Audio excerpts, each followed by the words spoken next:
എനിക്ക് തരാതെ എന്നെ സ്വന്തമാക്കിയ ഹരിയന്റെ പെണ്ണുണ്ടല്ലോ, ആ പെണ്ണ് ഉച്ചയ്ക്ക് സമാധാനായിട്ടിരുന്ന് ചോറിന് ചിക്കൻ കറിയും കൂട്ടി തിന്നുന്ന സമയത്തെ ആ പെണ്ണിന്റെ നാക്ക് കടിച്ചു പോണം.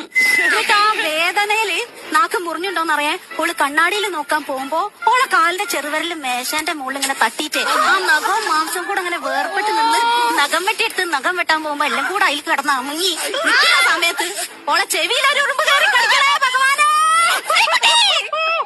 എന്താത്? എന്തൊരു ബ്രാക്കടി ഇത്? എനിക്കിതൊന്നും താങ്ങാൻ പറ്റില്ല. ഞാൻ ഇതെന്തിനാ താങ്ങുന്നത്? ഞാനൊരു പെണ്ണല്ലേടി. എന്നാലും ഞാൻ ആലോചിക്കാണേ, നമ്മളിപ്പോ ഒരാളെ പ്രാകുന്ന സമയത്ത് ആ പ്രാക്ക് ആ ആൾക്ക് ഏൽക്കാതിരിക്കാൻ വേണ്ടിട്ട് നമുക്ക് എന്ത് ചെയ്യാൻ പറ്റും? 3 പ്രാവശ്യം അയാളെ മേലേക്ക് തുപ്പിയാ മതി എന്നൊക്കെയാ കേട്ടത്. ഹായ് ചിങ്ങമാസത്തിലെ മഴ കന്യമാസത്തിലെ വന്നു തോന്നുന്നു.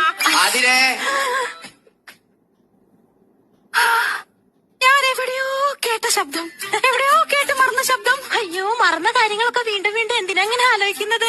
ഒന്നാമത്തെ കാര്യം എന്താണെന്നറിയോ? ആ ഹരിയേട്ടൻ എന്നുള്ള പേര് മനസ്സിനകത്ത് കിടക്കുന്നുണ്ടാ. അത് ഇവിടെ ഇങ്ങോട്ട് എടുത്ത് പറിച്ചു മാറ്റി അങ്ങോട്ട് കളയാൻ പോട്ടെ.